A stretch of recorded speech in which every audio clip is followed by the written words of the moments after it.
Halo penonton inspirasi Aris Panda. Kita jumpa lagi di video inspirasi dan motivasi. Yang belum subscribe, jangan lupa ya subscribe-nya. Dan jangan lupa tekan tombol loncengnya, supaya kalian tidak ketinggalan video-video terbaru dari inspirasi Aris Panda. Selamat mengikuti.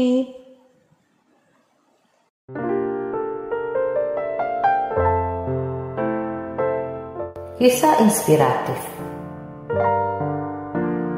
Pelukan seorang anak kecil. Kami merupakan satu-satunya keluarga dengan anak kecil di restoran itu. Saya menempatkan Erik di kursi anak-anak. Suasana rumah makan itu tenang dan nyaman. Tiba-tiba Erik ketawa dengan suara yang keras dan berkata, "Hai," sambil memukul-mukul tangan mungilnya di nampan tempat makannya. Matanya penuh dengan keceriaan dan mulutnya tertawa kekikih-kikih penuh sukacita. Saya memandang ke belakang dan melihat apa yang membuat Erik begitu senang. Saya melihat seorang pria yang bercelana longgar dengan resleting yang tidak terkancing dengan baik dan mengenakan sepatu yang sudah berlubang-lubang, sedang melambai-lambaikan tangannya ke arah Erik. Bajunya kotor dan rambutnya berminyak dan tidak tersisir. Wajahnya sudah lama tidak dicukur. Kami terlalu jauh untuk menciumnya. Tetapi saya yakin baunya pasti tidak menyenangkan juga. Pria itu terus menggelepakkan tangannya dan melambai ke arah Erik, seolah-olah berkata, "Hai yang di sana, hai anak kecil, aku melihatmu." Saya dan suami saling berpandangan. Apa yang harus kita lakukan? Erik terus saja tertawa dan berinteraksi dengan pria itu. Setiap orang di restoran itu memandang ke arah kami dan ke arah pria itu. Pria tua gelandangan itu dan anak kecil kami sangat mengganggu suasana nyaman tempat makan itu. Kami selesai makan dan pria tua itu terus saja bercakap-cakap dengan keras ke arah Erik. Tidak ada yang menganggap hal itu lucu. Yang jelas, pria tua itu sedang mabuk. Saya dan suami merasa malu. Kami makan tanpa banyak berbicara, kecuali Erik yang terus saja dengan gembira menanggapi pria tua itu.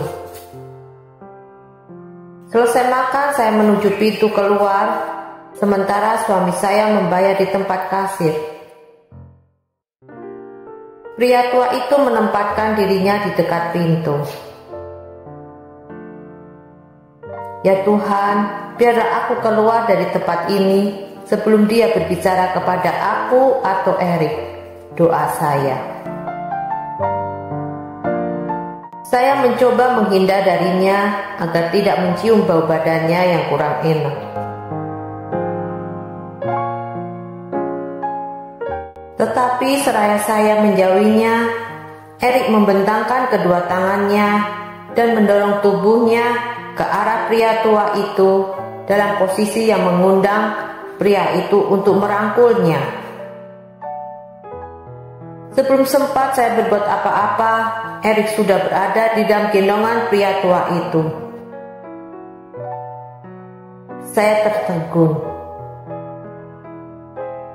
Saya melihat seorang pria tua yang kotor dan berbau busuk menjalin suatu pertalian kasih dengan seorang anak kecil yang manis dan polos. Kepala mungil anak itu bersandar gembira di bau pria tua yang kasar itu. Pria itu memejamkan matanya dan saya melihat beberapa tetes air mata terbentuk di bulu matanya. Tangannya mengelus-ngelus punggung Erik. Tidak ada dua insan yang begitu saling mencintai di dalam waktu yang begitu singkat. Pria tua itu mengayun-ayun dan membuai-buai Erik di dalam pelukannya. Dan setelah ia membuka matanya, ia memandang ke arah saya dan berkata dengan suara yang sangat tegas, "Engkau jaga anak ini dengan baik." Entah bagaimana saya mampu bersuara. Ya, pasti akan aku lakukan. Dengan penuh kasih ia mendorong Erik yang masih memeluknya dengan erat dan mengembalikan Erik ke saya. Pria itu berkata, "Tuhan memberkati engkau, Nyonya. Engkau telah memberikan aku kado yang sangat istimewa." Saya hanya dapat berbisik, "Terima kasih." Dengan Erik di dalam gendongan saya berlari ke arah mobil sambil menangis. Ya Tuhan, ampunilah aku. Aku baru saja menyaksikan kasih Tuhan lewat kepolosan seorang anak kecil yang tidak melihat dosa, yang tidak menghakimi. Seorang anak kecil melihat pada jiwa seseorang, dan seorang ibu yang memandang pada pakaian dan tampilan luarnya. Aku seorang yang beragama, yang buta, yang sedang menggendong seorang anak yang tidak buta. Pesan moral dari kisah inspiratif ini adalah kasih itu tidak pandang bulu. Kasih itu tidak melihat kaya atau miskin. Kasih itu tidak melihat tua atau anak-anak. Kasih itu tulus. Kasih itu murah hati. Kasih itu segalanya.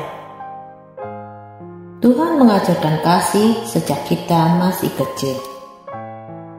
Berbuatlah kasih terhadap orang tua, terhadap saudara-saudara, maupun terhadap orang lain yang tidak kita kenal sekalipun.